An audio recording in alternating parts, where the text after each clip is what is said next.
반갑습니다. 삼명통의 삼명명리에 오신 것을 환영합니다. 이번 시간에는 무엇을 하느냐?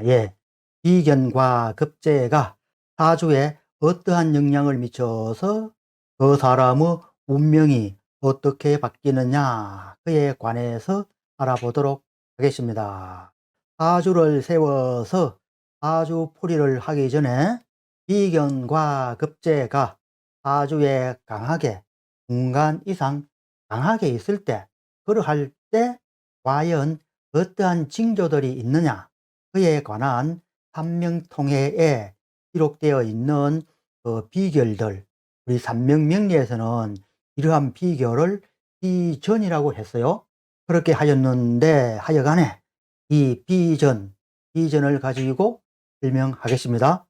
그리고 삼명명리에는 비전으로 했는데 이번 강의에는 옥결로 그 이름을 한번 바꾸어 보았습니다. 여러분, 비전보다 옥결이 더 좋지 않아요? 글자는 더 좋게 보여요. 구설 같은 비결, 그렇잖아요. 자, 이제 과연 그 옥결들이 어떠한 것들이 있느냐 살펴봅시다. 비견과 급제가 사주에 중간 이상 강하게 있을 때, 그렇게 있을 때 주로 이런 현상들이 나타나는 것입니다. 여러분, 비견과 급제뿐만 아니라 다 마찬가지입니다. 개성, 인성, 관살성, 식상성 다 마찬가지로 사주에 왕성해야지 그 영향이 있어서 그 징조가 나타나게 되는 것입니다. 여러분, 그렇잖아요. 사람이 기죽으리해서 힘도 없고 비리비리 하면은 그러한 사람은 사회에서 두각을 나타내지 못하잖아요. 항시 뒷전에 밀리게 되잖아요. 이와 마찬가지로 사주에서도 오행십성이 그 영향이 강하고 왕해야지만 그 영향이 나타나게 되는 것입니다. 이것이 아주 중요한 것입니다. 결국은 강하느냐 약하느냐, 거기에서 강한 놈이 성자가 되어서 그 사람의 운명을 좌지우지할 수 있다는 것입니다. 여러분, 현대의 사주풀이 하는데 이 분별을 하지 못하여서 그렇게 되어서 사주풀이가 제대로 되지 않은 것입니다. 자, 이제 그 옥결들이 과연 어떠한 것이 있느냐 한번 살펴봅시다. 비경과 비겁이 많아 일간이 강한데 의지할 곳이 없으면 재물이 손상되고 처가 상하고 조상을 떠나 거주하고 조상을 떠나서 거주한다. 외지에 거주한다. 많이 떠돌아 다닌다. 그러한 것을 이야기하는 것입니다. 그리고 외지에서 사망한다. 외지에서 사망한다. 이 말은 조금 어폐가 있죠. 옛날에는 자기가 태어난 고향, 그곳에서 안착하여 성장해서 출세하는 그런 것을 많이 선호를 하였는데, 그렇지만 현대에서는 그렇지 않잖아요. 교통이 고대보다 훨씬 무지무지하게 발전해서 외지와 자기가 태어난 본향과 크게 구별할 필요는 없겠죠. 그래서 고향과 외지를 나누기보다는 내가 살고 있는 그 본거지, 자기 집과 자기 집이 아닌 다른 곳에 있을 경우, 다른 곳에서 생활할 경우, 이러한 것으로 한계를 짓는 것이 그 한계를 결정하는 것이 바람직하지 않나, 그런 생각도 해보게 됩니다. 또 끊임 아니면 도를 행한다. 사주에 비경겁이 많아서 그러면 당연하게 일간이 강하게 되죠. 그렇게 되었을 경우에는 끊임이 되고 도를 행한다. 그렇게 된다는 말인데 결국 의지할 곳이 없게 되는 거죠.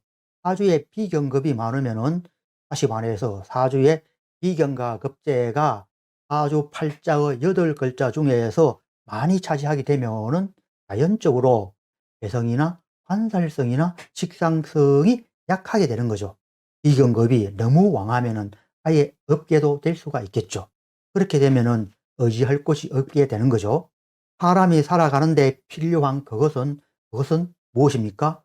내가 활동을 해서 돈을 벌여들여서 의식주를 해결하는 것, 그것이잖아요. 이렇게 할 수 있는 그 공간은 조직체로서 관살성이 되잖아요. 즉 의지한다는 말은 결국 재성, 관살성, 식상성, 인성이 된다는 것입니다. 이것이 사주에 희박하면은, 사주에 아주 약하면은 결국 의지할 곳이 없게 되는 것이라는 것입니다. 이렇게 되었을 경우에는 재물이 손상되고 처가 상하고 조상을 떠나 외지해서 사망하는 그런 경우, 또는 선임 아니면 도를 행하는 어떤 것요? 예, 깊은 산에 들어가서 홀로 보내는 그런 것이 된다고 하겠어요. 결국은 고립되는 거죠. 그렇잖아요. 홀로 하는 거죠. 그렇잖아요. 의지할 곳이 없으면 고립되어서 혼자 행하는, 홀로 있는, 외롭게 되는 그러한 것이 된다고 할 수가 있겠습니다. 그리고 다음은 을록이 중파를 만나면 고향을 떠나 떠돌아다닌다 했습니다. 비견과 급제가 많을 경우에, 그럴 경우에 매지 사망하고 조상을 떠나 거주하고, 결국은 이 말과 이 말인 상통한 것으로도 이해할 수 있겠죠. 단지 걸록이 중파 그 말인데, 걸록은 비견이잖아요. 그렇잖아요. 비견이 강한데 다시 중파를 만나면은 충이 되거나 를 만나면은 고향을 떠돌아다닌다. 이렇게 이해하면 되겠습니다. 다음은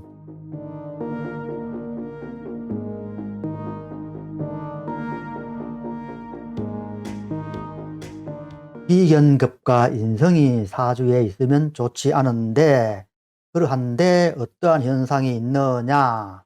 예, 첫 번째로 그 흉은 사주 지지에 얼마나 많이 있느냐, 그러니까 비견급이 얼마나 강하느냐, 또는 일간이 얼마나 강하게 되느냐, 이에 따라서 그 흉은 비례한다. 즉 다시 말하면 비견급이 많아서 일간이 너무 왕하고 중간이고 약하고, 이런 그 강약 왕세에 따라서 그 흉한 징조가 비례한다 그 말입니다. 비견급이 일지에 있으면 강왕한 주가 되어 다른 곳에 비견급이 없다 해도 흉하게 될 소지가 많다. 아주 많습니다. 뭐 어떤 것을 이야기하면은 일에 벌묘 이런 거 있잖아요. 갑인 또는 뭐 신유 이러한 것들은 일간 자기 자리에 비견과 급제를 깔고 앉아 있는 거죠. 경사 이런 것은 일간의 정이라면 일지에 그 사를 저한 것, 이것은 급제가 되죠. 비급이 되죠.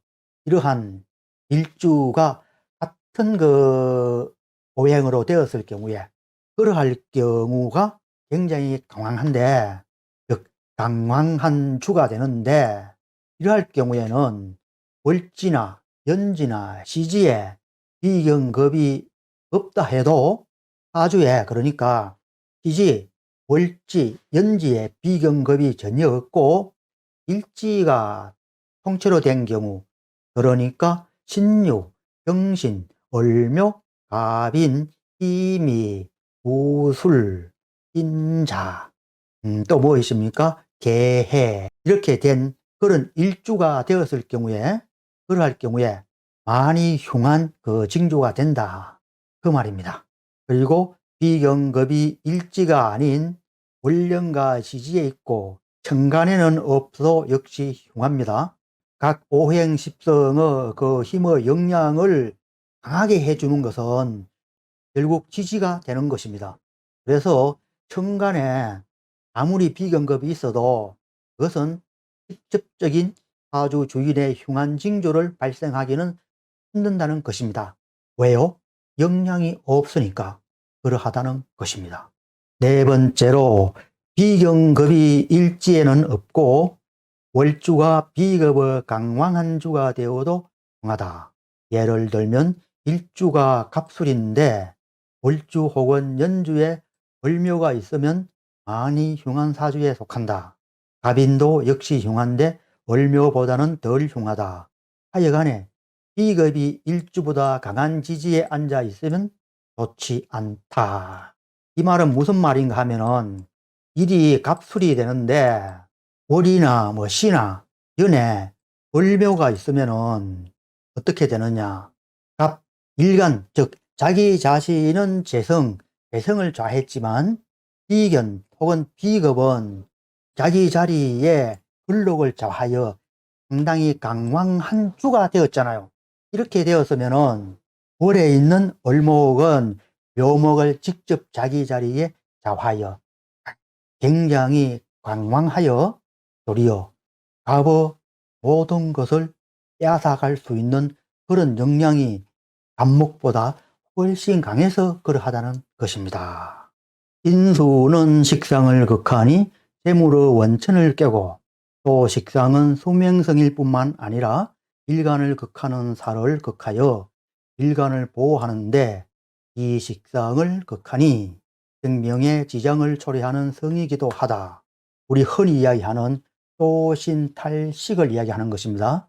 인성이 즉 인수가 식상성을 깨게 되면은 결국 식신생재할 수 있는 그 기반 즉 재물의 원천을 깨는 것이고 또 식상성은 수명성입니다. 수명을 판단할 때 다른 어떤 그 영향도 있겠지만 식상의 영향이 가장 큽니다. 식상이 사주상에 문제가 있으면은 그 수명이 짧은 경우가 상당히 많습니다. 물론 대운과 유연의 그 흐름에 따라서 차이는 있을 수 있지만 그래도 비교적 사주상에 식상성이 허약하고 식상성이 풍파를 만났을 경우에는 수명에 큰 지장이 있게 되는 것입니다. 또 이 사항을 삼수로서 생각해 보면은 삼수 필자 흔히 많이 이야기하죠. 삼수란 이야기 많이 하는데 삼수로 생각하면은 식상이 수명성인데 살은 일간을 극하잖아요. 일간을 극하면은 자기 자신이 극을 받기 때문에 이 또한 수명에 지장이 있을 수가 있습니다. 그런데 식상이 왕성하여 그 살을 깨면은 일간을 보호하게 되잖아요. 그런데 다시 인수가 강왕하여 식상을 깨면은 어떻게 됩니까? 이 식상성이 어떻게 해요? 예, 살을 극하여 일간을 보호하지 못하잖아요. 그러하니 식상성은 결국 수명성일 수밖에 없게 되는 것입니다. 그리고 이 식상성이 깨지면은 수명에도 지장이 있을 수밖에 없게 될 수밖에 없습니다. 식상이 일간을 보호하여 주어야 하는데 일간을 보호해 주지 못하는 그런 경우가 되기 때문에 그렇다는 것입니다. 자, 다음은 비견급과 인수가 팔자에 많으면 비견급은 재성을 파괴하여 재물이 손상되고 인수가 많으면 식상을 파괴하여 재물을 얻을 수 있는 지식을 깨어버리니 처 혹은 남편을 잃고 재물도 잃게 되니 고독하고 외롭게 된다. 필자가 몇 번 이야기했죠. 비견급은 무엇을 깹니까? 재성을 깨고 인수는 즉 인성은 무엇을 깹니까? 예, 그렇죠. 식상성을 깨어서 식상생재하는 것이 두 개 다 파괴되는 거죠. 비견급이 인성으로 흐르는 기세가 되면은 그렇다는 것입니다. 재성과 식상성이 파괴되는 것입니다. 그렇게 되니 어떻게 해요? 재물을 잃게 되니 고독하고 외롭게 될 수밖에 없게 되잖아요. 자, 이렇게 하여 삼명통에 실려 있는 나평옥결에 관해서 알아보았습니다. 다음은 무엇을 하느냐? 예, 사주를 가지고 우리 직접 비견급이 왕한 사주, 그러한 사주가 어떠한 그 운명을 맞게 되느냐? 이것에 관한 것을 알아보도록 하겠습니다. 먼저 그 사주를 보기 전에 가장 먼저 해야 될 거예요. 그게 무엇입니까? 예, 그것은 오행십성의 강약 왕세를 판단하는 것입니다.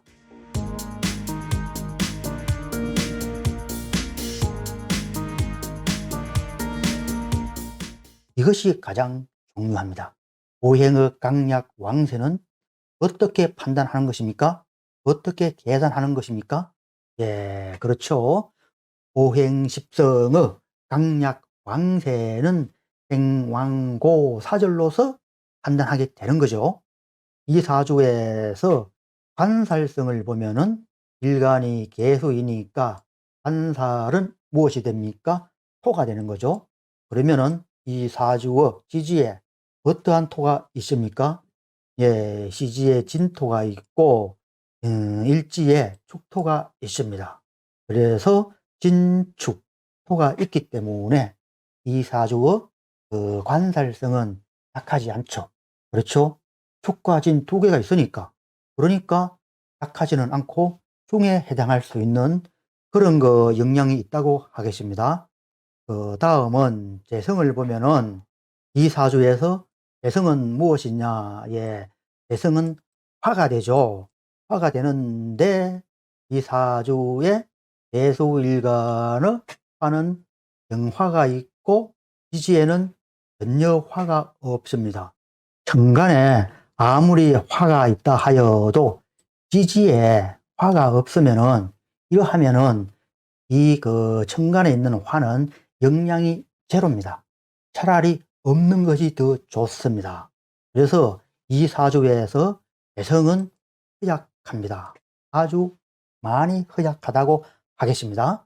그리고 다음 인성을 보면은, 즉 인수를 보면은 대수의 인성은 금이죠. 금은 어디에 있습니까? 이 사주에서 일지에 축고 토가 있고 또 나무 모양의 금이 두 개가 있습니다. 삼명통의 옥정 오결에 보면은 나무모행은 같은 오행을 꼭 돋아주는 그런 역할을 한다 했습니다. 그래서 일지에 있는 축토가 나무모행의 금액에 상당한 도움을 받는다, 그렇게 계산하여도 무방하겠습니다. 그래서 이 사주에서 살펴보면은 축토는 금의 묘고에 해당하죠. 그리고 이지, 월지, 연지에는 금이 없어요. 그래서 약합니다. 인수금은 약합니다. 그렇지만 재성인 화보다는 강합니다. 그래서 매우 허약하지는 않고 약한데 살짝 허약한 쪽에 살짝 기울여져 있는 그 정도의 그 영향으로 판단하면 되겠습니다.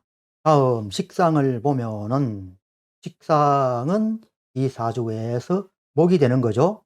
목이 되는데 월간에 안목이 있고 연지에 묘목이 있고 다시 지지에 진토, 목의 그 토가 있어요.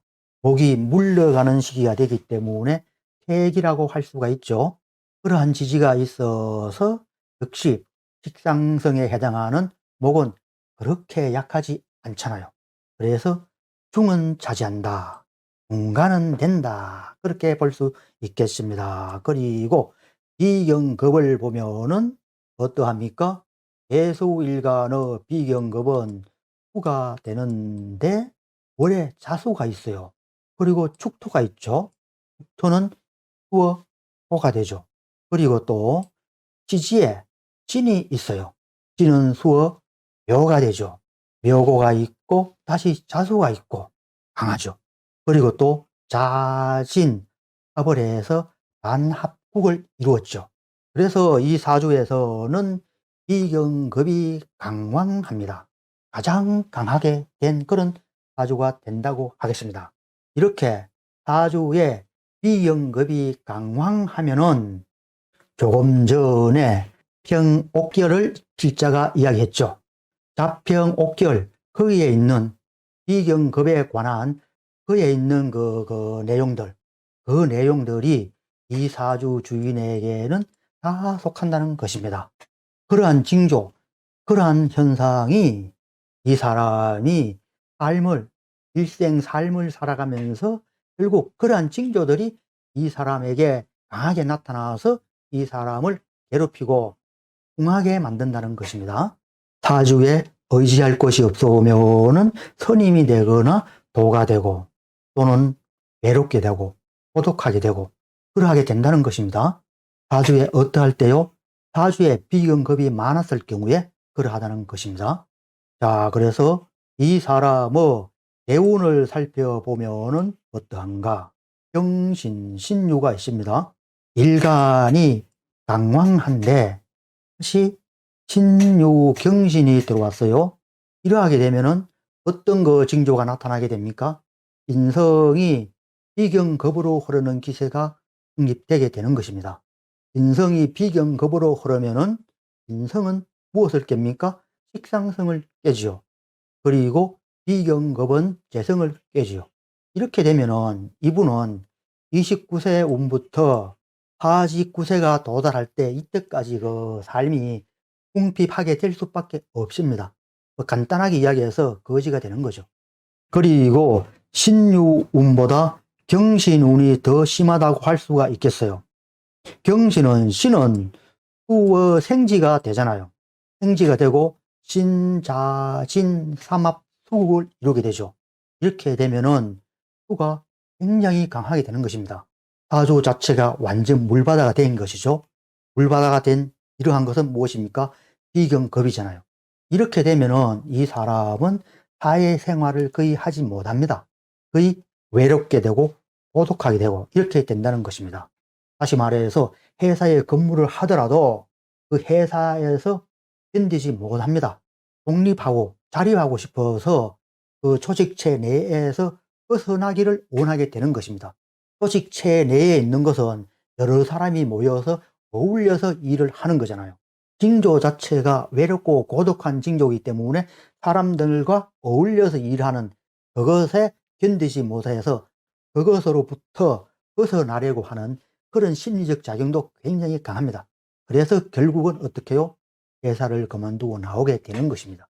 회사를 그만두고 나와서 무엇을 하느냐? 물론 자영업이나 독립적인 일을 할 수가 있기는 있는데 인성운이잖아요. 인성운이 되어서 안목, 즉 목인 식상성을 깨어버려요. 이렇게 되면은 사회성이 전혀 없어요. 말 그대로 거지가 되는 거죠.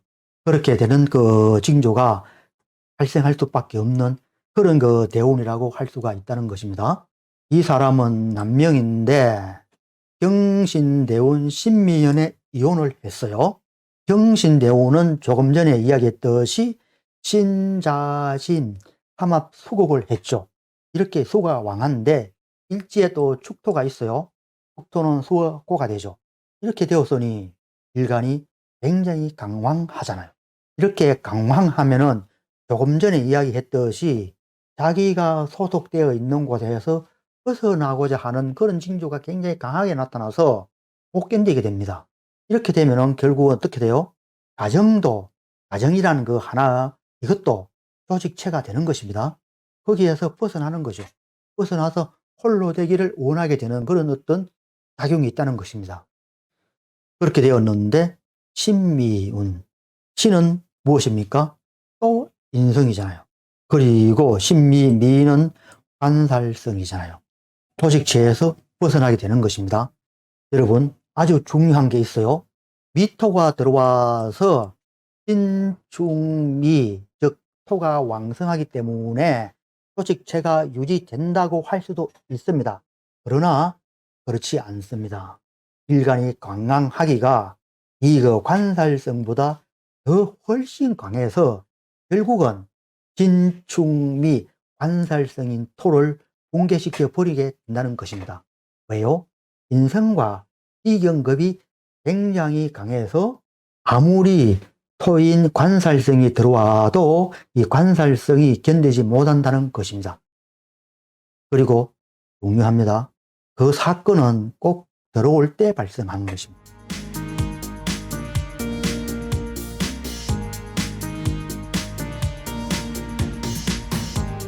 어떠한 사건은 꼭 들어올 때 그것이 발생하게 되는 것입니다. 관성이 들어왔잖아요. 관성은 가정이라는 하나의 조직체가 되는 거죠. 그게 수인 비경급에 붕괴되었다는 것입니다. 그러면서 천간에 신금이 있죠. 이 신금, 즉 이사주에서 금은 인성으로서 문서, 정명서, 허락된 것 이런 것이 되잖아요. 그래서 관살성인 조직체와 인성인 문서 허락이 파괴될 수밖에 없다는 것입니다. 문서는 왜 파괴되느냐? 너무 강하기 때문에. 경신, 신, 또 무엇이 있습니까? 축. 이렇게 너무 강하면서 다시 인성이 비경겁으로 흐르는 기세가 성립되었기 때문에 이 기세가 결국은 다 파괴시켜 버리는 거죠. 그래서 경신대운 신미년에 이혼할 수밖에, 이혼되게 되는 이런 거 분명히 되게 된 것입니다. 여러분, 이렇게 오행십성의 강약 왕세를 서로 대비해서 그 강한 십성 오행의 그 징조가 어떤 것이 있느냐? 다시 말해서 갑평옥결에 해당하는 그런 징조들이 아주 강하게 나타나게 된다는 것입니다.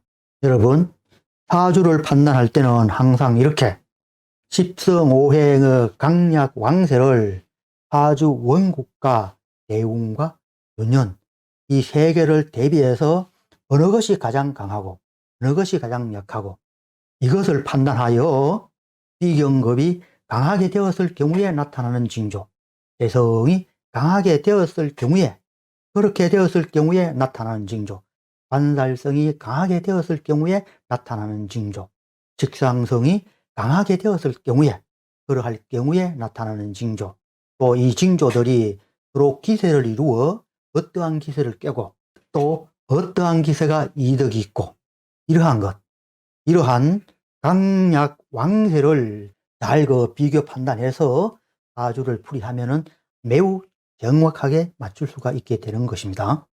이렇게 강약 왕세만으로 사주를 풀어도 70%, 80%까지는 거의 다 맞출 수가 있습니다. 여기에서 더 정확하게 사주 풀이를 할 수 있게 하는 것, 그것은 또 무엇이냐? 예, 바로 삼명법과 또 사주 간지와 간지 사이에서 발생해서 나타나는 어떤 징조들이 많이 있습니다. 이 징조들도 우리 그 삼명통의 삼명명리에서 이야기하는 징조와 현대 사회에서 많이 유행하는 사주풀이하는 그 징조 이론들과는 상당한 차이가 있습니다. 간지와 간지 사이에서 발생하는 징조, 그것도 그렇게 많지 않습니다. 따지고 보면은 5가지, 10가지밖에 되지 않습니다. 신살로 보는 삼명법도 결국은 몇 가지가 되지 않습니다. 음양오행 전부 몇 가지입니까? 7가지 뿌리잖아요. 카테고리 상에서 제일 정점에 차지하는 것은 결국은 몇 가지냐? 7가지밖에 안 된다는 것입니다. 이렇게 하여 사주를 대비해서 비경급이 어떠한 그 징조가 나타나느냐, 어떠한 작용이 있는 것이냐에 관해서 알아봤습니다. 이 내용은 한명명리 상권 359페이지에 실려 있습니다.